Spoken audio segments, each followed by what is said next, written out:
Hey! How's it going, everybody? Looks like we're streaming. Do we have it? Let's see. Do we have the stream? Are we streaming?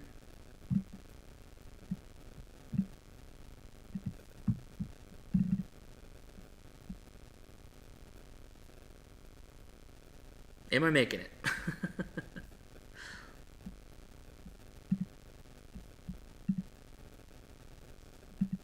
Hello. There we go. Am I making it? I think I am. Are we seeing me? Am I making it? Am I live? All right. So I'm in Hrcc, Utah, doing a live seminar. I was there for 2 hours at Fieldcraft Survival, and it looks like there the chat is popping in. Is that, which chat is that? One of the chats. All right, good. No picture, no memes? No memes? You don't see the memes? You see the memes.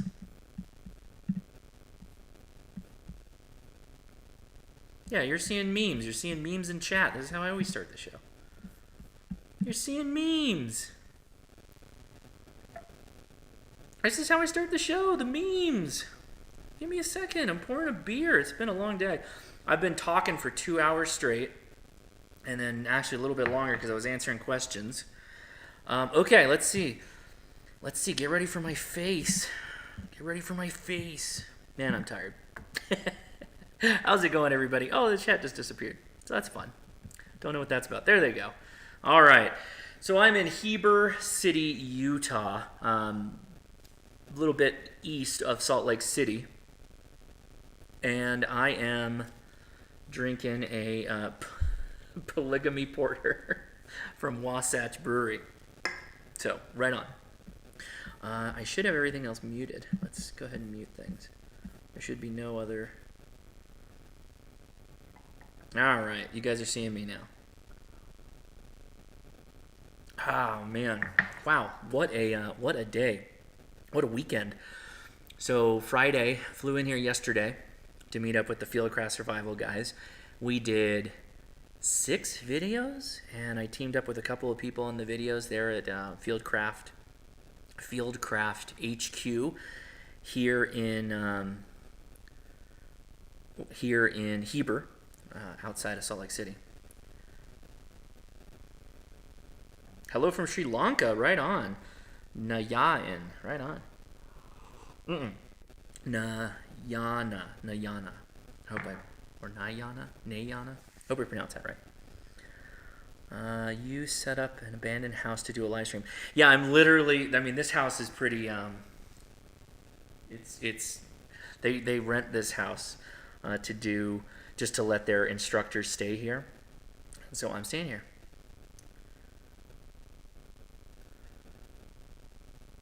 Yeah, I'm getting the land, Leia. Although no, you're not going to want the land, or maybe she will. Actually, she probably will because it's in an HOA.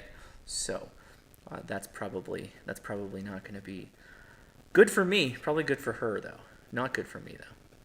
Greetings from Maine. What's up, Kevin P? Hello, Neil Davidson from Scotland. Hey, that's cool. Drew K. I'm impressed. I'm using that WeBoost signal booster, and I've got like 2 heavy static, someone says. Why? Maybe it's that booster. Oh, maybe. That's funny. Let's tell me if that gets it any better. Heavy static.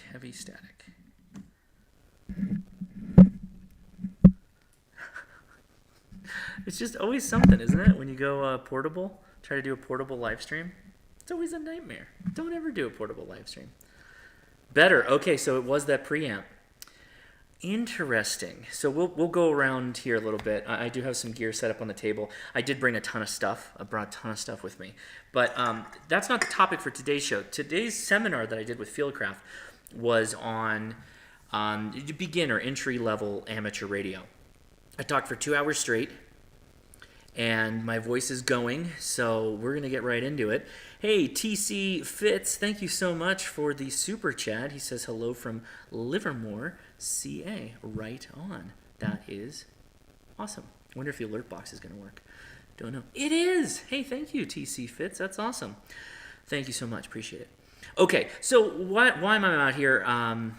Like I said, I'm doing an introductory seminar. We finished it, so I'm free. I stopped and picked up something for Leia, which I'm going to be flying home tomorrow to drop off to her. But, yeah, why is the text like this, too? I don't like the chat like that. That's not good for chat. Why you do that? Why you do that? That's not... We don't want that. That's a mess. Who made it like that? Oh, well. I'm not going to mess with it.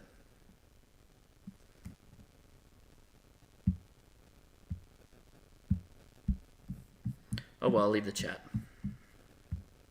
Nope, I'm not buffering. I'm here. I think it's good.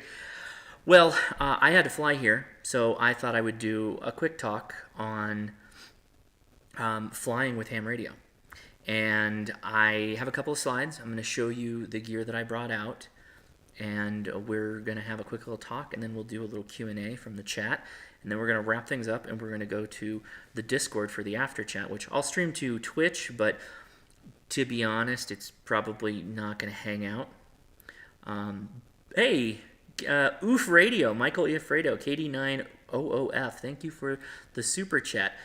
Oh, well, that's not nice. He said only your show is worth staying up for. I appreciate that, thank you. But, yeah, very good. Somebody asked me what I'm drinking. I showed it a second ago, but I'll mention it again. I am in Utah.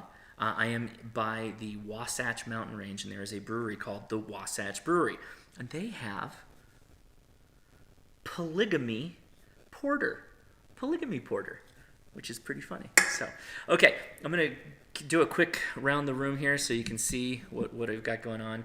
I am in this house, literally a house, and here is what I flew out. This is the primary radio setup, my PowerFilm solar panel, a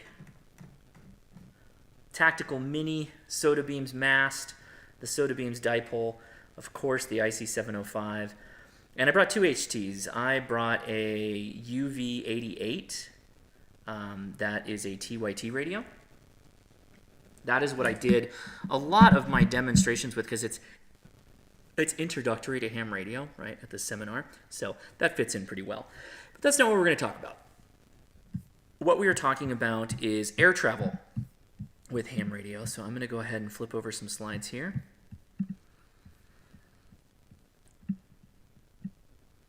There we go.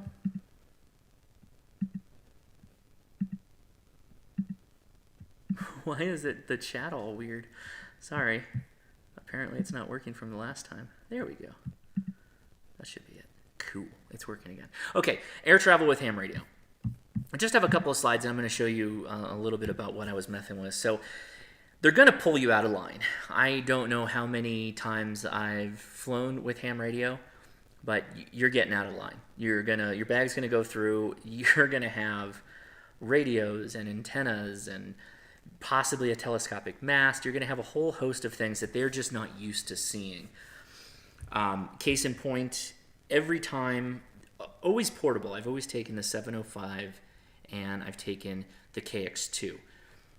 I will always get pulled out if I'm taking an HF radio, because that comes with possibly batteries, portable antennas for HF. If I'm carrying just an HT, I've never really gotten pulled out of line for an HT. Some of you may have. I've never really been pulled out, but it can happen. So just prepare yourself for the fact that you're likely going to have to get pulled out of line. So if that means you get to the airport a little bit early, I would do so.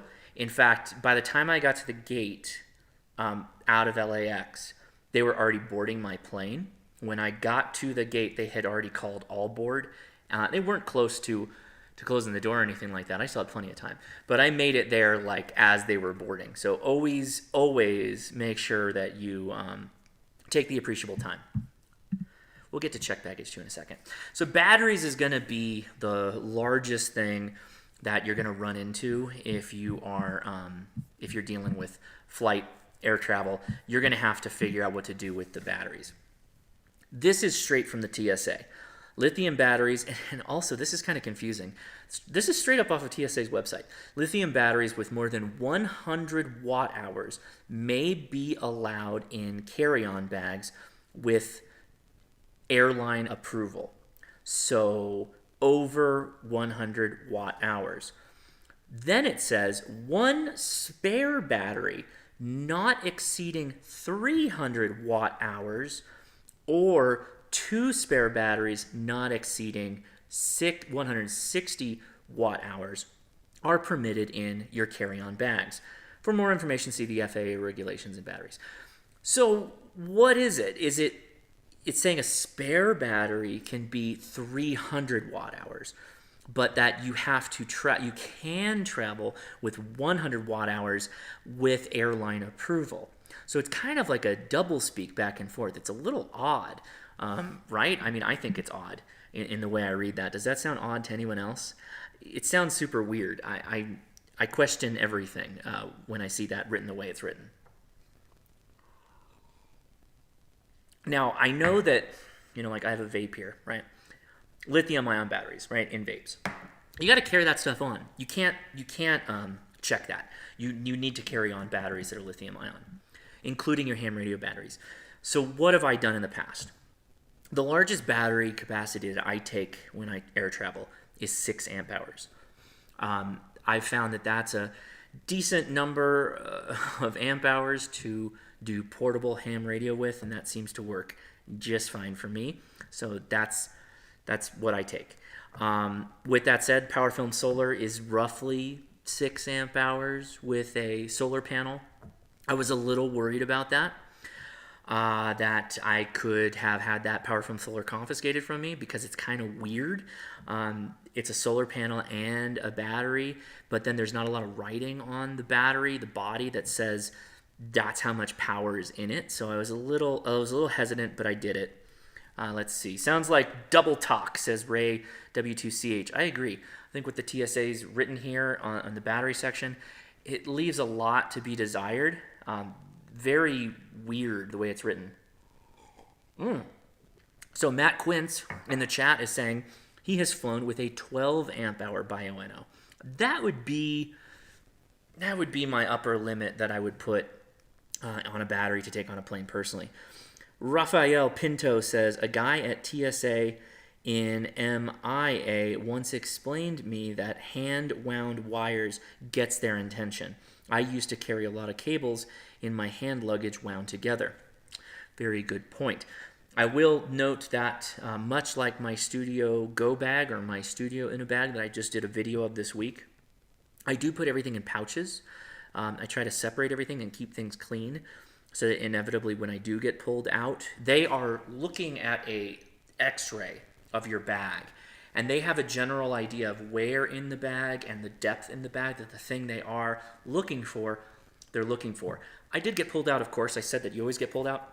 I got pulled out. I want you guys in the chat to mention why you thought I was pulled out.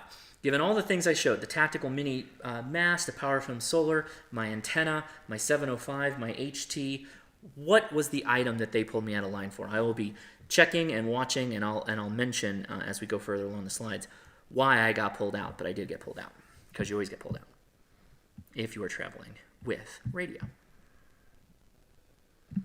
I look super shady. When I go through there, they're like, get this guy out of line right now. Tent stakes. There are many antennas that use tent stakes. You must be aware of this because spiky metally thingies get pulled out of line. You get pulled out of line for spiky metal thingies. So TSA says any sharp objects in checked luggage should be sheathed or securely wrapped to prevent injury to baggage handlers and inspectors. Note that says checked, and there's a little logo that says not okay for carry-on.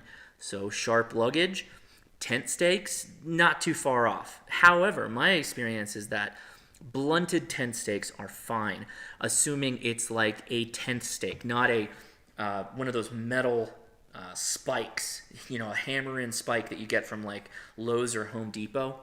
That's not going to fly. If it's those cheap shepherd's crook tent poles, tent stakes, those are fine. I've not had a problem with that. With that said, there's always a first time for everything. I wasn't trying to chance it with my tent stakes, but keep that in mind. If you're going to travel, particularly if you're an ultralight guy, carbon fiber tent stakes, you may want to leave those at home and bring the old shepherd's crook, the really cheap ones. The ones that bend like they're made of like dry spaghetti noodle, the ones that don't work very well as actual tent stakes, those are the ones you want to take. Or the plastic ones, blunt them a little bit. There was a guy who said they rubbed them on the sidewalk beforehand so they weren't sharp. That seemed to work. I make sure things aren't layered so they don't see the X-ray of things blocking each other. Still have issues with camera gear on occasion. Yep, I think that's true. Let's see, what are people saying? Someone said the 705, and an antenna, a liquid, a knife, the battery, the deodorant. That's good. I've never been pulled out of for deodorant. You left a multi-tool in one of my bags. I've not lost any of my tools to TSA, thankfully. Thomas Wolford, thanks for becoming a member of the Ham Radio Crash Course channel here. Appreciate it. That means a lot. Thank you, everybody, for that. And thanks this side of radio for mentioning. Give me a thumbs up. I'd appreciate that if you could. I appreciate when I'm traveling, these aren't the most polished of live streams. But thank you anyway for giving me the thumbs up. All right, so continuing on. Antenna mass. The tactical mini, right? There's no specific thing I saw in the TSA guidelines online about telescopic mass, whether it be telescoping flagpoles or telescoping fishing rods.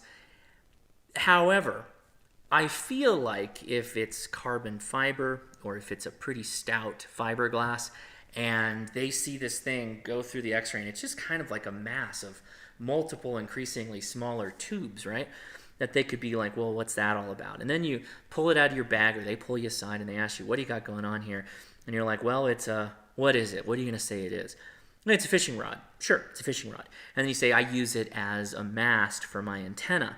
And then it turns into a discussion of, well, why do you have an antenna? Sir, do you realize you're going on a plane right now? You're like, no, this is for a vacation. This is what I do when I go on vacation. I'm a bit of a nut, right? That's what you would say. Yeah, exactly. Matt Quinn, some of the big things to remember is if the X-ray machines can't see through something, and yeah, the X-ray does see through most things, but if it can't see through something specific, then they're going to pull you out of line just to be careful, to be cautious. Thomas Wolford says, you said my last name right, and that deserves a bonus. Well, thank you. I'll take the bonus. Thank you very much. Child's modeling clay, somebody says. No, did not bring the child's modeling clay. Yeah, right, Matt, that's a good point. Anytime you start getting worried that you're going to get pulled out of line or you weren't sure what's going to happen, just start talking about ham radio. Just talk about how excited you are to do ham radio.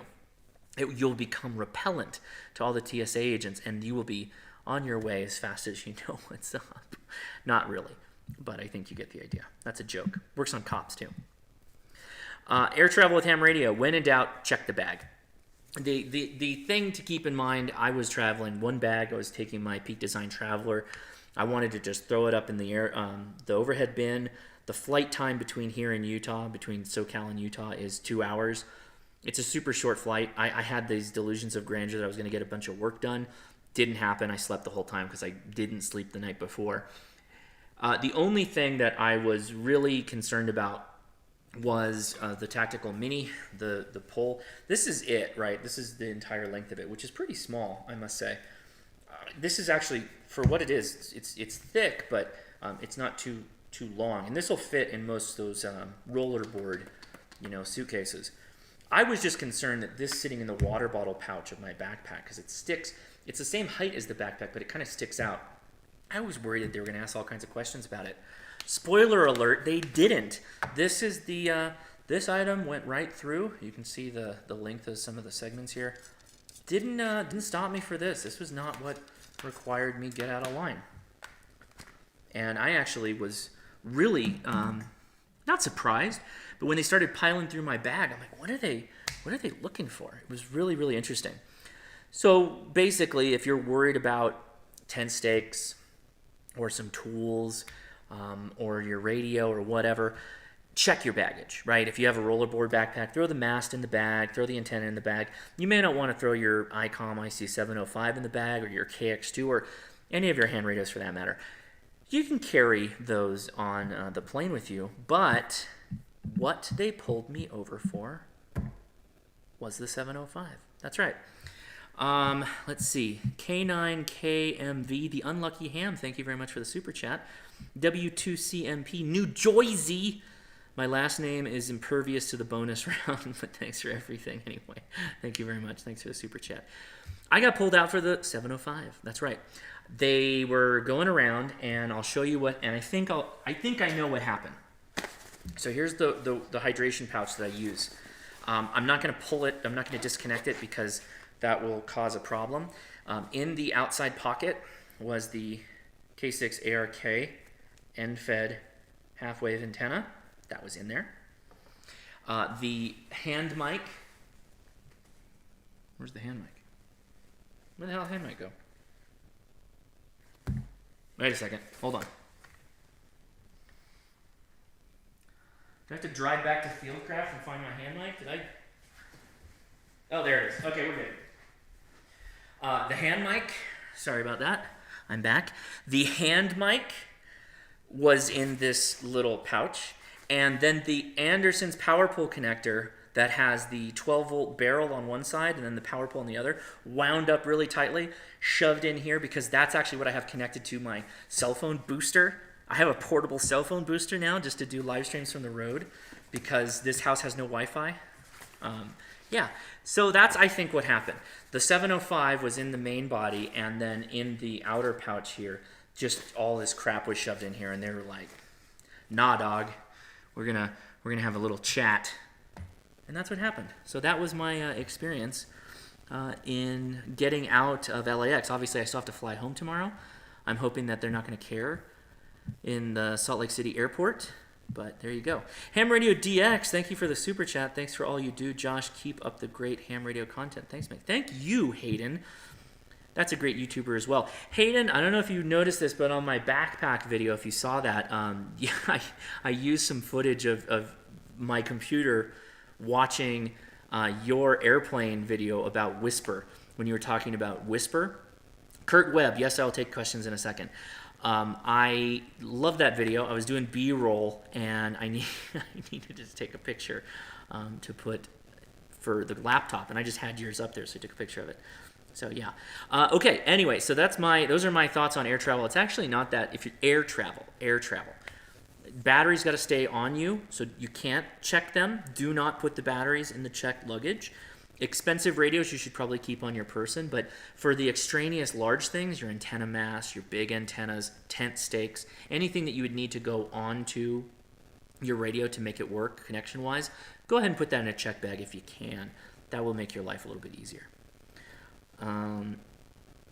Okay, so with that said, what's the other part of this video? Well, let's take some Q&A because I am beat. So I'm going to drink beer and take questions. And yeah, if there's questions in the chat, go ahead and type them up now. I don't have the Zoomy Zoom going or anything like that. But hey, Alden Jones, KC1JWR, hi from Vermont. Well, hello from Utah. What's up? Man, I'm tired. What good is D-Star Fusion with no internet connection? Bro Weaver, this question came up during my seminar today. It works fine on a repeater, so you can do local comms. And what can you do with D-Star, for instance? You can send pictures. The 705, using the app, you can send pictures through it, through other D-Star radios. You can do data transfer. You can do digital comms. Your repeater, your local repeater for digital will actually usually split up the digital channels if it's DMR, and you can have two different conversations going on through that same repeater. If it's local, if that internet goes, you still have that capability. Digital also has Digital also stays good longer, if that's a funny way of saying it. With an analog radio, the further you get away from the repeater, the signal quality is just going to keep dropping down until you're in the noise. Digital maintains a higher signal to noise ratio better than analog. Kurt Webb says, saw you in Fieldcraft. Great vid. I don't know if they posted a vid today, but we shot 6 vids yesterday, and then we did a seminar live. We recorded the seminar, but I heard that the video had some problems. They were using a camera that I guess doesn't like shooting 4K for 2 hours, and they had some dropouts. Somebody says, why Hrcc? I have a video up in the past on why I went with that name for so long. When I was in college, there was a professor I had that couldn't say my first and last name that well. He would call me Hrcc. He had a Japanese accent, and that was what people called me. We do a lot of digital D-Star simplex here in Anchorage. Yeah, that would be cool. You could do pictures on that. You can send it over to 705. You can do that with the ASUS System Fusion as well. DMR, not so much with the pictures, but you can do location with DMR, and obviously you get the split time slot repeater stuff going on, which is good. Taking my test online. Ham Radio Florida says, taking my tech test online tomorrow, bought an 878 UVII and the FT3DR. Good stuff. Hello, everyone. David from Barcelona, Spain, here once again. Hey, David, thanks for coming out. Digital like Fusion is amazing on the distance from the repeater. That's right. It does really help. I might have missed it earlier, but what is the airline stance on the larger lithium-ion batteries we use for QRP operation? So the largest the largest amp-hour battery I've heard anyone taking was actually Matt Quince. Now he said he took 12 amp-hour. I generally take 6. I'll take 1 6, possibly 2 6s, or 2 9s. 2 9s might be pushing it. 9 amp-hours. 6 is the one that I usually travel with anyway, or a 4. 6 or a 4 are the ones that I usually go in field with, or a weekend camping. So that's just what I pack if I'm going to go and travel. The latest Ham Nation with Gordon West was incredible. Ham and Coffee talked about it and came up just an hour ago in the local club's Saturday social roundtable. Yes, I really do like Gordon West's short shots. Gordon West, when talking through his pictures and the fast way he is able to condense that information, make it very easy to understand with cool images, I think is something that I myself desire to be like in the future. I think he does a great job. I love doing his short shots. It's harder work for me because he's actually cueing me to swap the pictures. And he's a pretty fast talker, so I've got to stay up on it. I can't be looking at the chat, then looking back at him for my cue, and then, going through it. So, Polly Holly Price says, don't forget a hotspot like a OpenSpot 2 or 3 and D-Star HT will allow you to reach the world. True, but that requires the internet. We were talking about using digital modes without the internet, like just on a repeater. And yeah, that would only work with local comms. Whipbone asks, have you ever worked with anyone in Newfoundland or Labrador? VO2 or VO1 prefix. I think I have a couple of FT8 contacts. That's about it. D3 Jake, thank you for the content creation. It must take time to research and structure the information to make great videos. It does. The time I spend on live streams is usually a day or two beforehand when I get started, putting slides together or taking images, like I'm going to do an image roll through, or just setting up the equipment. Sometimes, like for that Arden video, I was literally on the roof putting up antennas. Ham Radio Florida says, question, is there a antenna to put up in the attic for DM or radio? Yeah, a VHF, UHF vertical antenna would be great in your attic. You could probably get a mobile antenna. You will probably need a ground plane of some kind. I would ask if you have 5 feet of vertical clearance, you could probably get a proper ground plane VHF antenna that you could put up in the attic without much without much problem. I think that would be good. Yeah.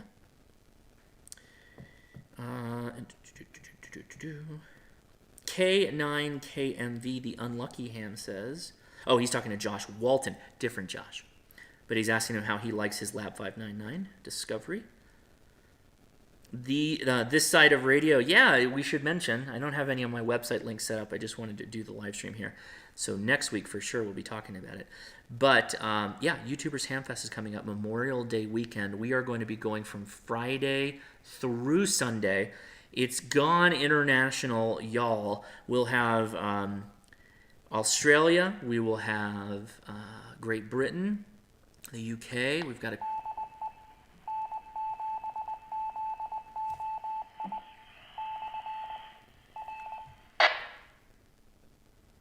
You don't say.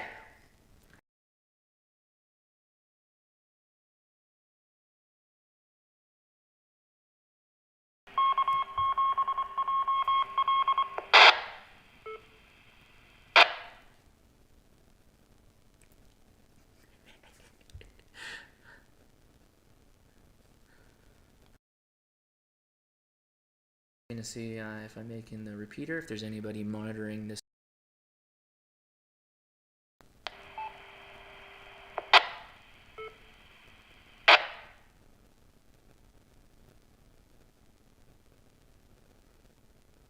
Guess not. I appreciate when people tell me they live in an area where there's not a lot of repeaters. Heber City, beautiful city, right? Really nice, really great farmland areas, great summits. Oh my gosh, the summit that I've been around, the mountains, there are 6s and 8s and a 10, all within 10 miles of me. There are some big mountains out here. Because we're already at high elevation too, so they're going to kick your butt if you do these. Not a lot of repeaters though. Not a lot of repeaters. Let's see. How am I doing? I've had no drop frames, no kilobyte bit rate losses since live streaming with this little booster. This is great. And we're only at 2 bars. Okay, let me catch up on some of these. Why am I in an empty house? Because I was shooting video with Fieldcraft Survival here in Heber, Utah. And I'm staying in their house. Well, the house they use for production work. Question is there, we got the DMR. My only tip for travel is pack a copy of the FAA battery restrictions and a copy of your FCC license. Great tip. And that is from Josh Walton. Great tip. Steve Brown said the Arden video was awesome. Thank you for watching. I really had fun making that. I've really been having fun playing around with Arden. It's really super cool. Jerry Boyd, does the Fieldcraft Survival team still have their location in Prescott? I don't think so. I think they've moved to Heber completely. Yes.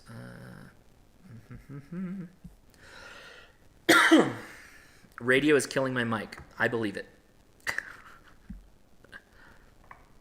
Yeah, for everybody that says the radio is killing, of course it is. Of course, I'm literally set up in a house. There's no...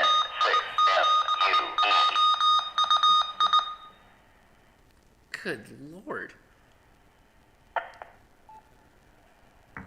This repeater is it's a whole vibe on this repeater. It was doing CW and a voice recording. Funny. Thank you. Okay, did I miss?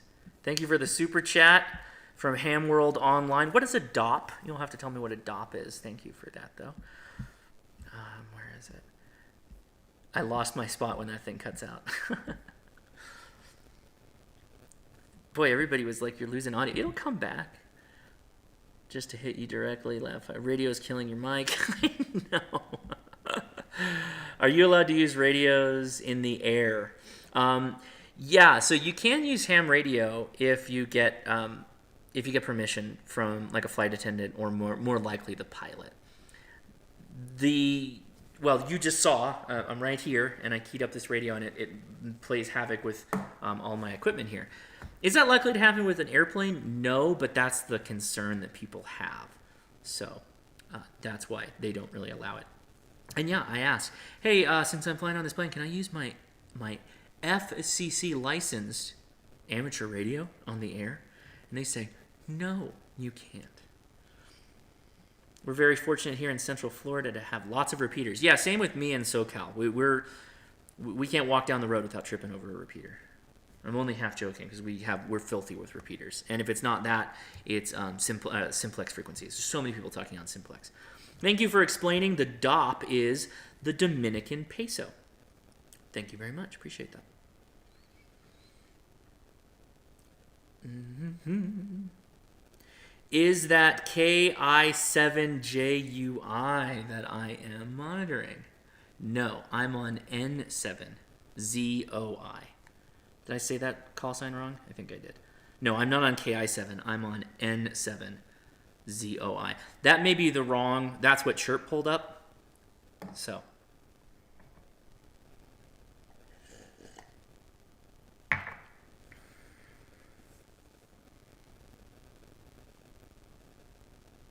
Hey, cool. Osculant.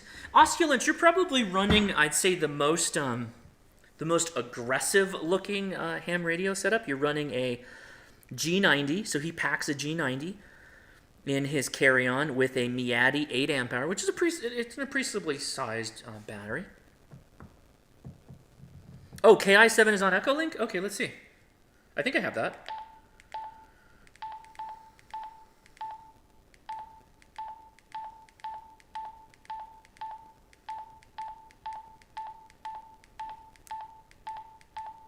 WTF, mate. I thought I had it.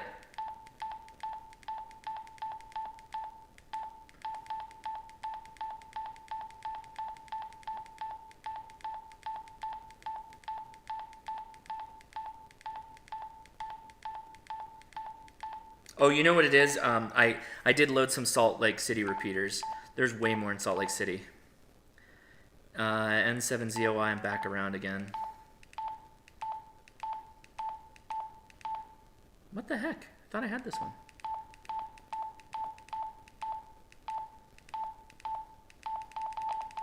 And that's WinLink, or NOA. NOAA.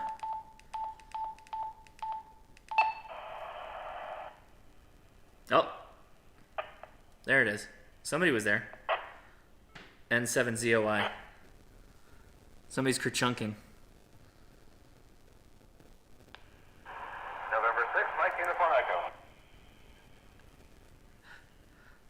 You're gonna lose Mike for a second. KI6NAZ. Set T.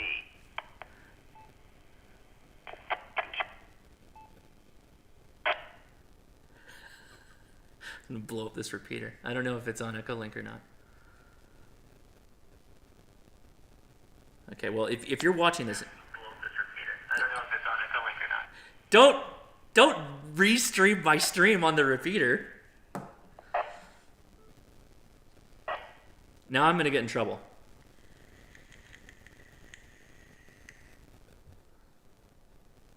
Somebody is literally listening and.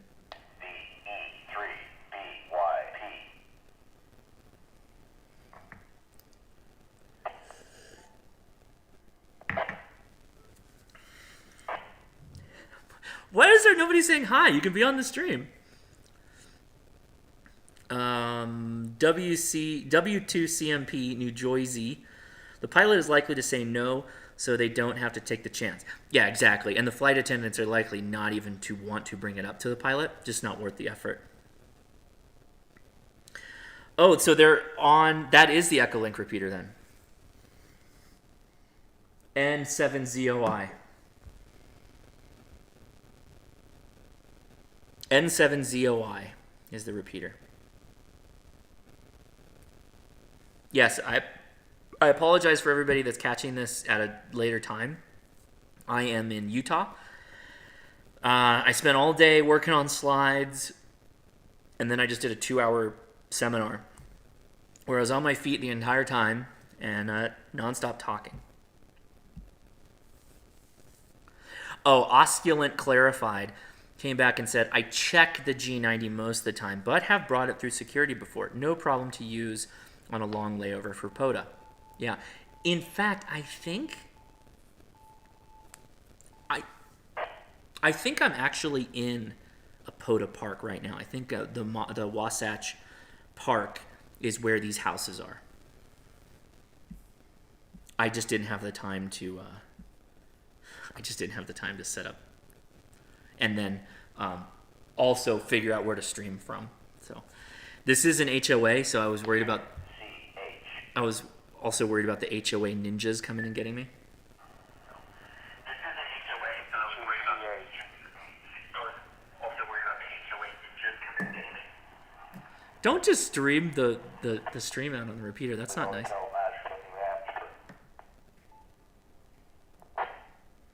Be nice, guys. Don't get me in trouble.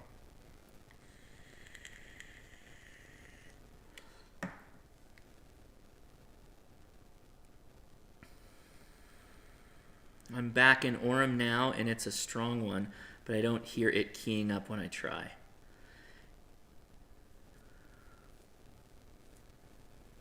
You would have set up out of the private property. Matt Quince.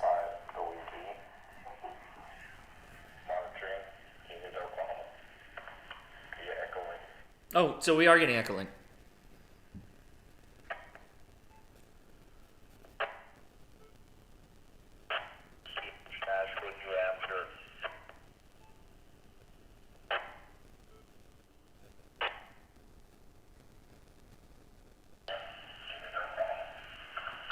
The KI5 station that's on Echolink. This is Kilo India 6 November Alpha Zulu.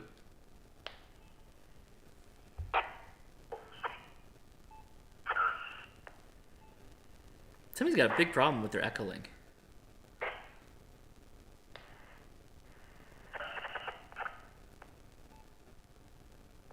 This is part of the reason why I'm not a big fan of Echolink.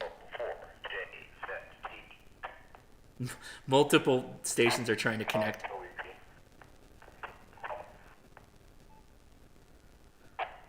N7ZOI is the repeater on Echolink.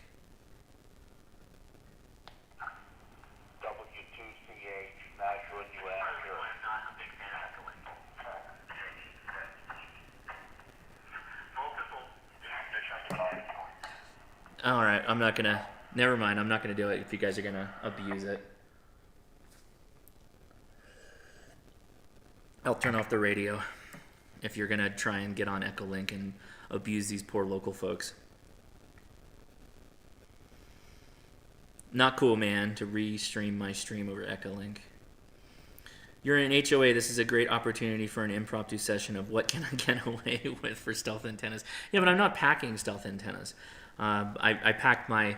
Well, again, an HOA, if you have a temporary setup, it's fine. You can use a temporary setup and just take it down when you're done. No big deal. You just can't leave it up. Echolink killed the multi-digital mode part of the LMS contact. Yeah, Echolink can get a little rough, particularly if you're adding a lot of different nodes in. So that can make it difficult. Yeah. Any other questions in the chat as we're going along here?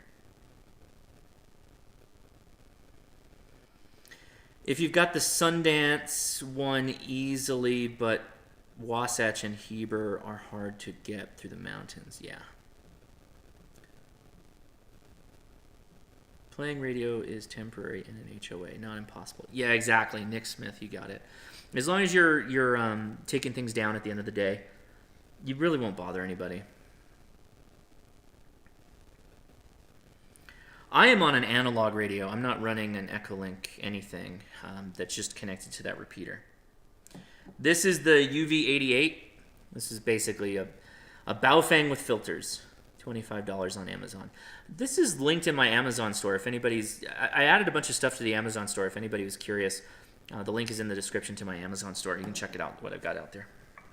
I included all the things that I pack in my travel bag for my studio on the go. Pretty much everything, unless it's like a specialty product, is in the Amazon store now.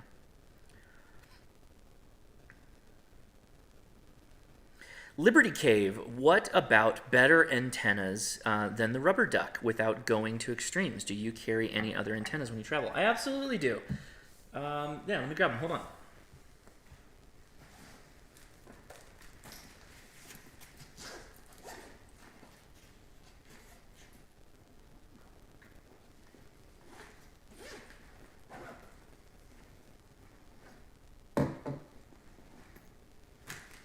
Okay. The other handheld that I brought, of course, is the FT3DR. And that, almost always, I have the Signal Stick. Super elastic version. That is what I use. Keynote on this UV88. SMA female. So you can take any of your Japanese radios or BNC adapters and you can use it on this radio. So, very good.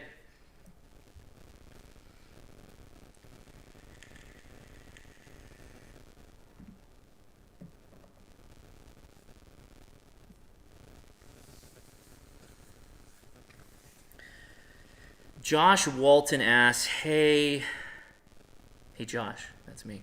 What was the worst airport security experience you have had? I haven't really had any bad TSA experience. I have spent time in security with them going through the bag. Worst experience is when they are tossing the bag looking for stuff. They don't pack it back up for you, and so you do have to take the time to shove everything back in so you can get going. I had one time when we were going to Austin in 2019 that they did toss the bag pretty severely, and it took me a while to put it back all together. And the kids are there, and my wife's like, "Oh my God, of course, you're making this take way longer than it needs to." Bro Weaver says, could you explain the amateur radio scene in Southern California? I hear amateurs are flaunting the rules on the air, like the 435 machine where they sent a guy to prison for jamming cops. Yes, I would be happy to. Okay, California, particularly Southern California, is very active for amateur radio. There is myriad repeaters. I don't know, outside of maybe Japan, where the density of repeaters is that of what we have in Southern California. It is crazy high, the amount of people, the amount of repeaters that have activity. The prevailing theory, not my theory, the prevailing theory is that the FCC knows full well about the 435. And I need to be really, really clear when I talk about this, because I know a couple of repeater owners, not the 435 owners or anything like that. The basic rule is, if the repeater owner is following the FCC rules in the repeater operation, the repeater is giving its call at the times it's supposed to, etc., repeater owners on the air are okay, then the repeater can stay up and running. And if I'm wrong, somebody reach out and I'll clarify this. It's fine. So from a standpoint of the rule of law of the FCC, the repeater owner doesn't have to shut down the repeater. However, it is up to the repeater owner's due diligence if they want to take the repeater offline temporarily if conversation gets to a certain point where it's not conducive. The 435 has turned into the Mos Eisley cantina of repeaters. There is an absorbent amount of hams on the air in Southern California to begin with. And if they co-locate all of them on one repeater and they kind of just all stay there, then from the FCC enforcement people I've talked to down here, they don't really care about it if they all just stay there and that's it. It is my understanding that there are records and reports captured of that repeater. That repeater is on Broadcastify. It is recorded. You can go download live streamed audio from the 435. That exists. That's something that people can do. So it's actually fairly well recorded. If anyone were to want to go pursue people, they could do that. Further away to get that antenna. Josh just got chose TYT handheld. Yeah. TSA will panic over a Ziploc bag full of ground coffee and they confiscate goat cheese because it might be plastic explosive. Real security. I'm not gonna give you my personal thoughts on TSA, what I think about it. I'm just telling you how to deal with it. Nayana says, hey Josh, do you think I will be legally allowed to just use Echolink in my country if I take the amateur radio ham test online and use my call sign? What's your country? I don't know. You'd have to tell me. Josh Walton, lol, yeah, me too. I traveled a ton and really had not had a bad experience. Usually my ham radio stuff never was a problem. Only in Russia did I have an issue. No ham radio gear. Excuse me. Kurt Webb, yeah, we tried to listen tonight and couldn't pick the track. Trucking, I held a repeater from San Bernardino until I topped the grapevine. Haken Satviet? I don't know if I'm pronouncing that right. Random question. Why is 1.25 meters, 220 megahertz abandoned by hams? Asking for a friend. Just orders a 220 radio. In California, well, in the United States, part of that band was sold off, so we have much less frequencies than we used to. So less people use it. There's just less people interested in it. Good band. Great band, but not that many people. Nayana clarifies they're in Sri Lanka. I don't know the Sri Lankan rules pertaining to radio, and certainly not for Echolink. Russians love 6 meters. Dude, 6 meters is cool when it's working. I use a small EA3IEK says I use a small SMA male adapter on my Combix UV5R. Combix, there's a brand I've never heard of. A local EA name for the Quancheng UV550, which in itself is basically a Baofeng. I can understand. Lok, when I went to the World School Jamboree in Japan, I was last for customs, was the last plane of the day, and behind me they turned off all the lights. Luggage was a fully filled 70-liter backpack. Fully filled 70-liter backpack! That thing must have weighed like 60, 80 pounds. Josh has more to say about the TSA. Last note on the TSA, they are great. Just be prepared with FCC docs, etc. However, my husband tried to take a frying pan from St. Louis and caused a scare. Yeah.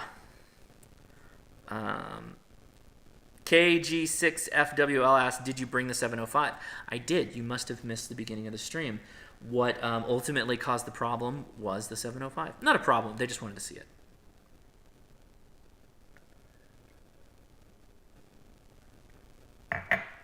K9KMB, Unlucky Ham says, and the major radio manufacturers do not offer a 220 megahertz radio.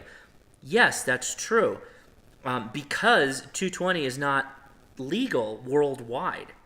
It's not a band that a brand could just say, here you go, this radio will cover all the bands that amateurs have worldwide. There are some countries that just don't have 220.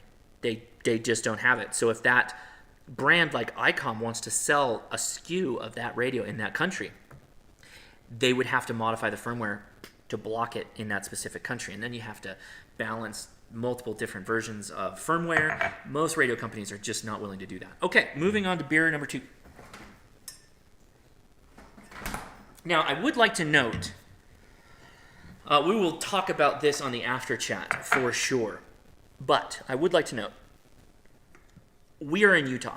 We being me, you watching the live stream, you're included in this. This is a 5% alcohol beer. You can go into some grocery stores, a Walmart for instance, and you can buy 5% beer. You can buy beer that has 5% alcohol. You can't buy wine. You can't buy hard alcohol in Utah. However, you can go to a brewery and you can pick up brewed beer like this. Heber Valley Brewing Company. This is Ritual. Let's see if I can get this. I wonder if I've got my green screen turned on. This is an oatmeal chocolate stout. Pretty good. However, 5% alcohol. Everything beer-wise in Utah needs to be 5% alcohol. So your beer's like an oatmeal chocolate stout is like not coming in at 5%. If you take most of the same ingredients, or like what you would do with an oatmeal chocolate stout, it's coming in at 7+ to start. So they do something to lighten it up. I don't know if they water it down. I don't know what they do, but they get it down to 5%. It's on the light side, definitely on the light side, but that's just the way it goes. Yeah, light, light-bodied even, you know, but not bad. It's good, better than nothing.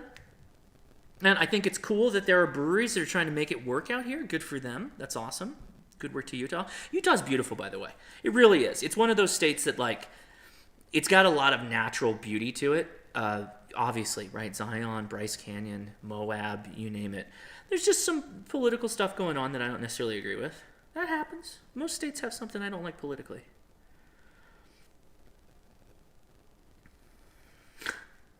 Utah 70, or sorry, Scout 75. Your comment makes me laugh, but I'm not going to read it. It's there. Where is it? It's right there. There it goes. Beer is always good. Yes. There is something wrong when you say light, dark beer. A little bit, right? Yeah, that's kind of how it feels to me a little bit. Like, I don't know exactly who they're saving from what, but hey, not my place. I don't live here. I'll play by your rules. I'm in your house. I have applied. Stuart C says, I haven't applied for a vanity call and will likely get the call. Is there any tips for switching QRZ LOTW? Yes. You just brute force it. You go into all the things and you update it.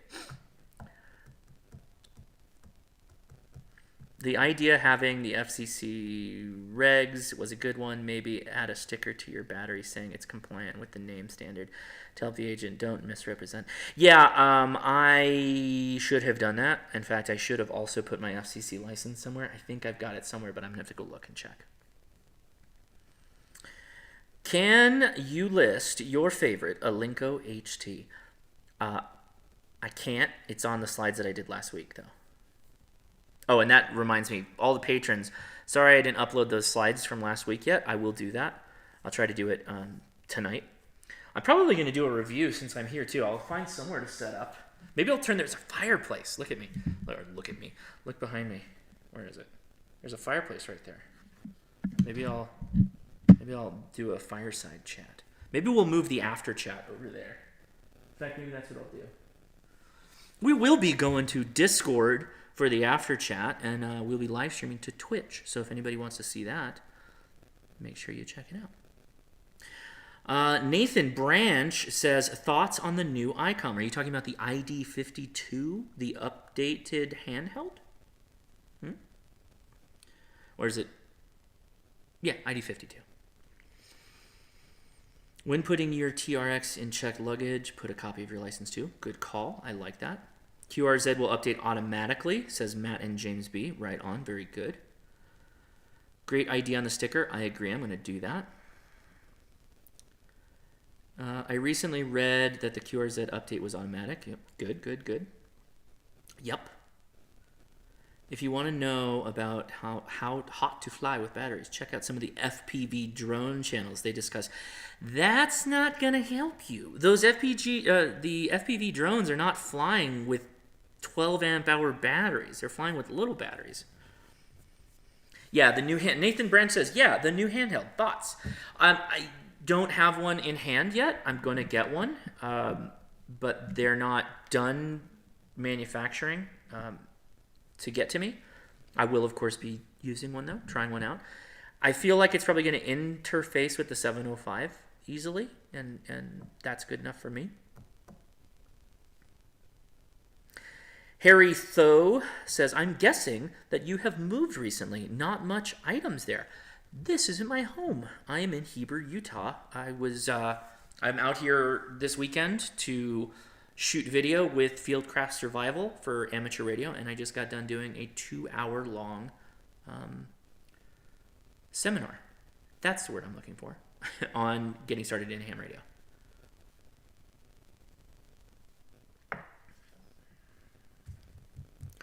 Liberty Cave, and this is an answer that may help everybody else out. I know nothing about Discord. One other time I tried to follow you there. Any hints? Yes. The link in the description will take you to Discord. Discord is a chat app. It could be on your phone. It could be on your laptop. It could be on the web. The server looks kind of like an IRC chat. There will be a left side vertical bar for the Ham Radio Crash Course, and those are separate chat rooms that are broken up based off of topics of discussion. We will be in the hashtag live dash chat room. Next to the hashtag live dash chat room, there will be a speaker live. It'll have a little speaker icon, live dash chat room for the voice component of the after chat. You can get into that text chat really easy. Just click on that, and then you'll see the scrolling text, kind of like the chat room right here, right? Kind of like that. If you want to get on the voice chat, you'll need to go into the settings for Discord, whether it's your phone or laptop or whatever, and give it a speaker and a microphone. And last part, important part, you need to define a PTT button, particularly if you're on PC. And there you go. Since the FCC only issues digital licenses, you can't really, well, you can print one out. You can print one out off online. What is the general procedure when wanting to travel interstate? Would I have to show my license to the staff that takes you through the body? No. Are you talking about the United States? No. You guys need to look up license in Black Laws Dictionary. Lol. The organic constitution. We the people are actually sovereign. Oh, okay. Pataw Williamson, are you a land boat operator? You're just traveling through the state? I don't disagree with you, by the way, but this is a ham radio chat. It's not a sovereign citizen chat. So do whatever you want, man.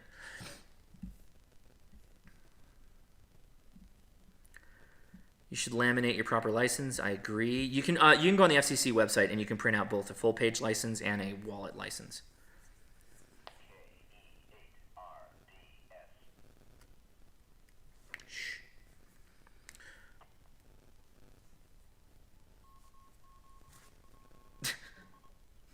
Stop it. Let's see. Which county are you in? I'm in Wasatch. Go to Ham Crazy and get a wallet card printed. Oh, yeah. Those actually look pretty cool, too. I've been told that you can get the badge hanger wallet one that has, like, the FCC logo on it and your license, and you can use that to get, like, discounts, government discounts places. I'm not telling you to do that. I'm just telling you I've heard that people do. All right. Okay, the questions are starting to dry up, so I would like it if y'all took the link in the Discord, and we can continue this conversation over there. Will there be an Hrcc tinfoil hat merch soon? Maybe that's the new thing. We'll sell merched tinfoil, and it'll be a kit. You can do it yourself kit. If you are curious about any of the links for the Ham Radio Crash Course, go to the hamradiocrashcourse.com website. It's got links to all of our affiliates where you can get discounts for some items, and to our Amazon store and to our merch store, hamtactical.com. If you're interested, consider joining us over on Patreon. We've got some special perks over there for stuff you can only get through Patreon. Thanks for getting me into ham radio, preparing for my exam now, says RJ Wolf. Good work, man. I'm glad. Thank you so much. Michael Barrett says, thanks for coming out to Utah, bro. I do like this state. It's very pretty. Like I said, lots to love. Some things I don't love, but there's also a lot of things I don't love in California either. So, Steve Brown says, HRCC stamped lower receiver. Maybe we can work on an 80%er, figure something out. HRCC silver lamp for tinfoil hats. There you go. Okay, cool. All right, I'm going to flip the screen here and say a big thank you to the patrons. You guys make it so that I can do what I'm doing, like fly to Utah occasionally, although a lot of that was thanks to Fieldcraft Survival, but I do appreciate you all supporting over on Patreon. We do have a newsletter, stickers. We do have special voting for show topics that I do on the live stream. And yeah, some of the gear, particularly what I use for the podcast, was purchased directly from the Patreon funds. So that keeps the show going. A lot of you are happy that Leia does the podcast with me, and that's thanks to the patron. So thank a patron. Thanks so much. I appreciate that. Let's see. Hrcc. Love your videos and streams. The video about setting up and using chirp for the Baofeng radios helped me a lot. 73. Hey, thank you, buddy. Appreciate that. Josh Walton, thanks. Hey, man, thanks for all the comments today, too, for coming out. Josh, have a look for latest farm. Dude, Andy, so that's legit. There's actually a lot of farm space out here. I passed like a 75-acre plot. It's just like down the road. Not cheap out here, though, and I found out why. This is, where the Sundance Film Festival is and stuff like that. So the land out here commands a high dollar value. I realize these are too bright, these lights. I'm gonna turn these lights off before we go to over to Twitch. So I will be live streaming on Twitch. I am the Ham Radio Crash Course on Twitch as well. The after chat is all live to Twitch. So if you're interested in following the show over the after chat, you can join us out over there on Discord and also on Twitch. 60 pounds for the 70-liter backpack. It was liter, not gallon. It was about 15 kilograms. No radios to Japan, unfortunately. Wow, that's a lot, man. Matt, what telescoping antenna pole do you recommend? If you got the Scratch, it's actually not that expensive. This guy, the Tactical Mini. It's yay tall, more than 7 meters. Fits in most rollerboard suitcases. Tuesday's podcast, Nick Smith, thank you for the super chat. Yeah, we had fun doing that one. It was a bummer we couldn't do it the traditional time because I was literally trying to get everything ready to head out on travel, but we had fun. Thank you. Okay. All right. Did we pass the... I wasn't paying attention. I don't know if I've already cycled the patrons once. But if we did, then thank you twice to the patrons. Better, but my Tactical Mini I've had in the cart a couple of days. Yeah, the Tactical Mini is really nice. It really is cool. I mean, you can see the... I'll show you the elements.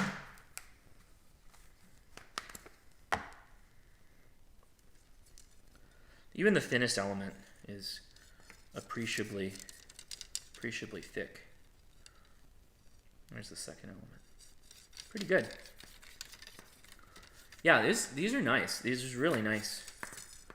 Very nice.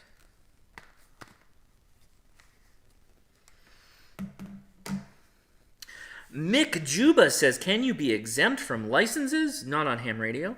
I would also argue that you're not really exempt from rules on FRS, for instance, or other services that you could get onto. There's still rules you have to follow. Starting to clear up their backlog. Yeah, Chameleon has had some issues with manufacturing. I think it had to do. And the Brew Crew, there we go. We got it. All right. Very good. Thank you, everybody, for watching. I'm going to head over to the Discord now for the after chat on Twitch. Hope you join me over there. The links for everything are in the description. If you haven't already, click subscribe and that bell so I can notify you when I post a video or I go